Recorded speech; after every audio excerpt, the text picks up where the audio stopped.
In the heart of downtown Los Angeles, a few blocks from the city's bustling skyline, stands a building that seems to breed tragedy. Its name is the Cecil Hotel, once grand structure that over the decades became synonymous with crime, despair, and mystery for nearly a century. It has been a magnet for the lost and the broken, a place where stories often end before they should. But among all the dark tales that echo through its corridors, none has captivated and horrified the world quite like the story of Elisa Lam, a 21-year-old student whose disappearance and death became one of the most baffling mysteries of the digital age. Elisa Lam was born on April 30, 1991, in Vancouver, British Columbia, to immigrant parents from Hong Kong who ran a small restaurant. To her friends, Elisa was thoughtful, imaginative, and endlessly curious. She loved reading. Her Tumblr page was filled with quotes from authors like Chuck Palahniuk and Virginia Woolf. She also struggled with mental health issues, particularly bipolar disorder and depression, which she wrote about openly online. Her blog revealed a young woman searching for meaning, balancing between her creative dreams and the heavy weight of anxiety. Elisa often wrote about feeling trapped inside her own thoughts, but also about hope, about wanting to see the world, to explore beyond the confines of her life. In January 2013, Elisa decided to take a solo trip through the west coast of the United States. It was meant to be a kind of soul-searching journey, part adventure, part therapy. Her itinerary was simple: San Diego, Los Angeles, Santa Cruz, and San Francisco. At first, everything went according to plan. She called her family daily, sent cheerful messages, and posted upbeat photos. She visited museums, libraries, and beaches. Her tone on social media was optimistic. But when she reached Los Angeles, something changed. The Cecil Hotel, where Elisa decided to stay, wasn't just any hotel. Opened in 1927, it had once been a symbol of glamour and affordable spot for business travelers and tourists. But as the decades passed, downtown LA decayed. The area around the hotel, known as Skid Row, became home to poverty, addiction, and violence. The Cecil's reputation plummeted. It became a long-term residence for transient guests, addicts, and those down on their luck. By the 1980s, it was notorious for suicides, murders, and even serial killers who had called it home. Richard Ramirez, the Night Stalker, had stayed there during his killing spree in 1985. Jack Unterweger, another murderer, lodged there in 1991, while he targeted women in Los Angeles. Countless others died within its walls, jumping from windows, overdosing, or disappearing without explanation. By 2013, the hotel had rebranded part of itself as the Stay on Main, a budget hostel for younger travelers, in an attempt to escape its sinister past. The upper floors remained low-income housing, while the lower levels were used for short-term guests like Elisa. It was cheap, central, and had decent reviews online, at least on the surface.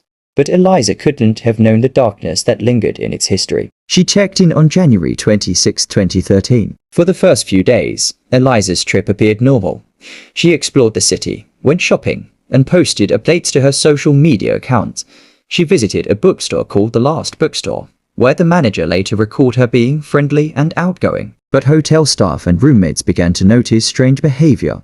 Elisa was initially assigned to a shared room, but after 2 days, her roommates complained that she was acting oddly, locking doors, leaving strange notes, and talking to herself. The hotel moved her to a private room. On January 31st, Elisa called her parents in Vancouver, as she did every day, and told them she would be leaving for Santa Cruz the next morning.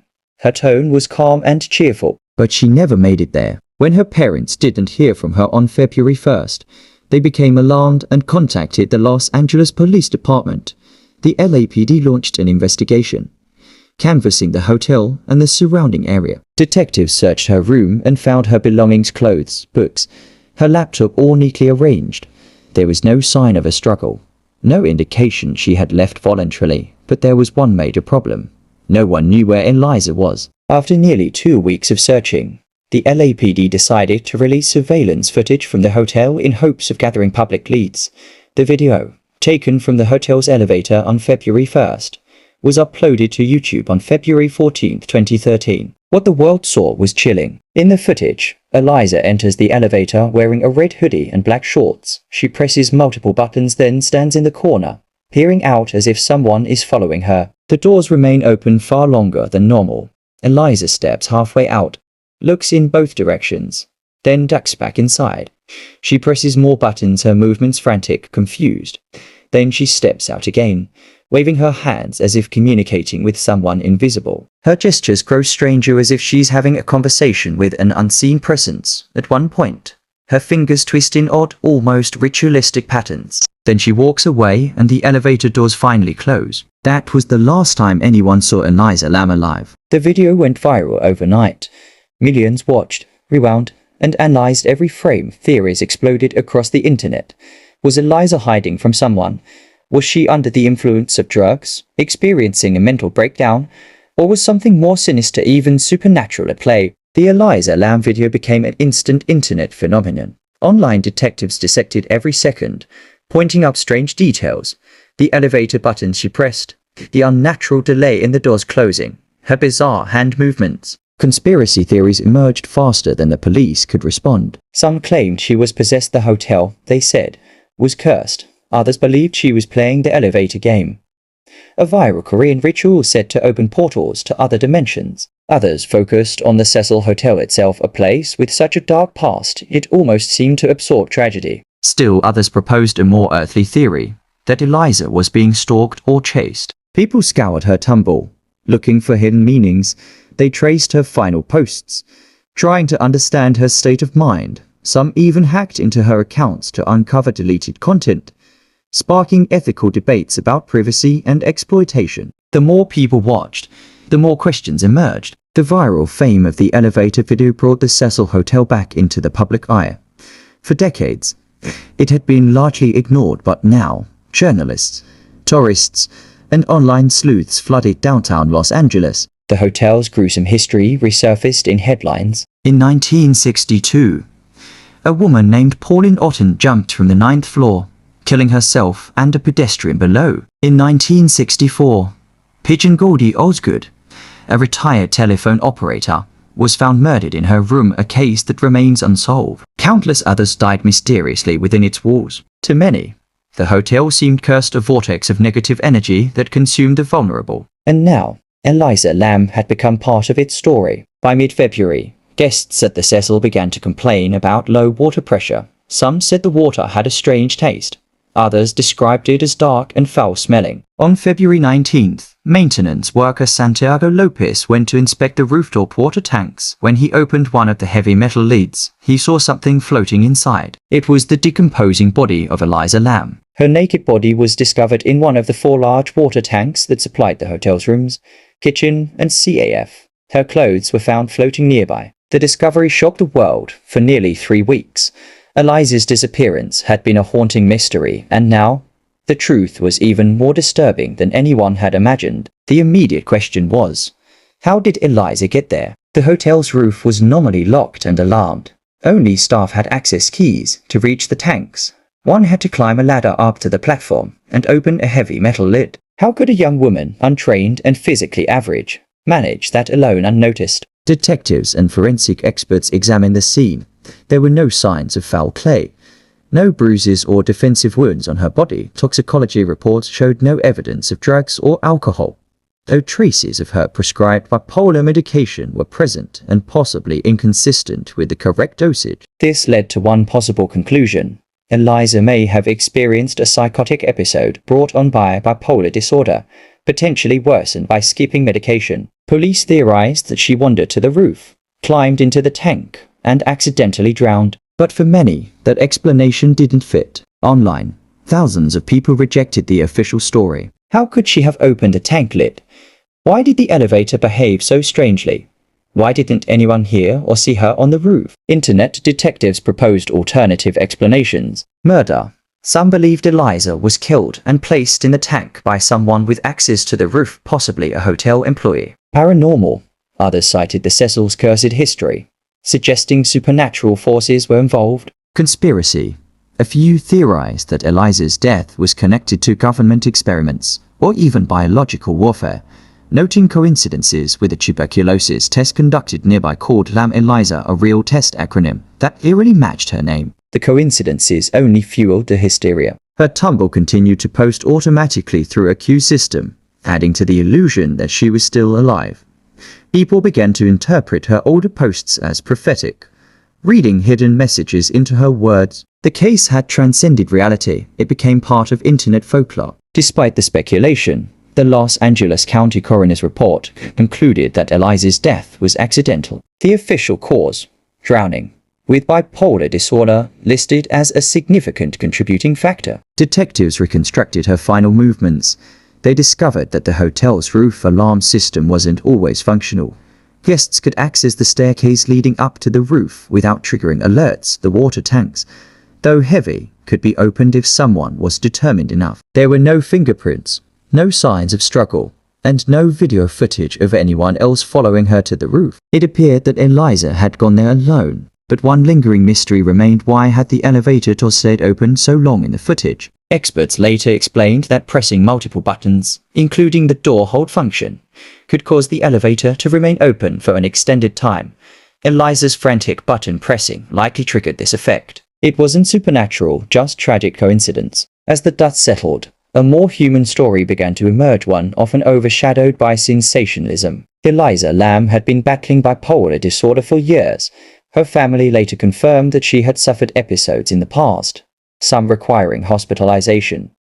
She took several medications, including antidepressants and mood stabilizers, but managing them while traveling alone could have been difficult. Experts suggested that she may have experienced mania or psychosis, a temporary loss of connection with reality. In such a state, her behavior in the elevator, video confusion, paranoia, rapid gestures made sense. She may have believed someone was following her, or she might have been hallucinating. If she wandered to the roof during a delusional episode, she might have thought the water tank offered safety or escape.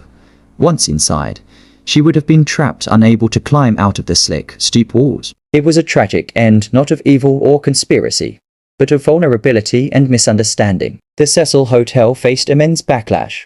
Guests were horrified to learn they had been drinking and showering in contaminated water for weeks. Lawsuits were filed, and public outrage exploded online. Management attempted to rebrand yet again, changing its name to Stay on Main and later announcing renovations to distance itself from its haunted reputation. But the damage was done. The Cecil had become a symbol not just of urban decay, but of humanity's obsession with darkness. For years after, tourists flocked to the building, hoping to capture photos or experience paranormal activity. The tragedy of Elisa Lam was commercialized, turned into clickbait, ghost tours, and countless YouTube theories. Her story was no longer just hers, it belonged to the internet. In the years since her death, the mystery of Elisa Lam has inspired documentaries, podcasts, and Netflix specials. Some portray it as a supernatural enigma, others as a psychological tragedy. But at its core lies a deeper commentary on society, about how we consume tragedy as entertainment, how we project meaning onto things we can't explain. Elisa was not a ghost story. She was a young woman struggling with mental illness in a world that often fails to understand it. Her online presence, the same thing that turned her into a mystery, also made her real. Her words, her humor, her reflections on life and loneliness, they showed someone profoundly human. In one of her last Tumblr posts, she wrote, "You're always haunted by the idea that you're wasting your life." Those words would later be quoted by thousands, used in documentaries and memorials. They encapsulated the fragile line between hope and despair that Elisa walked so bravely. Even today, the Cecil remains a haunting reminder of how places can absorb energy, not in a supernatural sense, but through history, trauma, and human suffering. The building has been closed and renovated multiple times, yet it continues to fascinate. Its windows stare blankly over Skid Row, watching a city where thousands still live unseen, unheard, and forgotten. The story of Elisa Lam forced the world to confront uncomfortable truths about mental health, about our fascination with death, and about how easily empathy is lost in the noise of viral media. Her death was not a puzzle to be solved, but a tragedy to be understood. There's something profoundly unsettling about the Elisa Lam case, not just in what happened, but in how we reacted to it. Millions of strangers became detectives overnight, speculating, judging, theorizing without ever truly knowing her. Her privacy was torn apart. Every word she wrote online was analyzed for meaning. Even her family's grief was invaded. In the end, Elisa Lam became both a mystery and a mirror reflecting our collective curiosity, our fear of the unknown, and our hunger for stories that blur the line between truth and legend. But behind the mystery was a real person, someone's daughter, someone's friend. She was a young woman who loved literature, fashion, and the idea of finding herself in a world that often felt overwhelming. Her death reminds us that mental illness can be invisible until it's too late, that behind every viral headline is a human being. More than a decade later, people still visit the Cecil Hotel to pay tribute.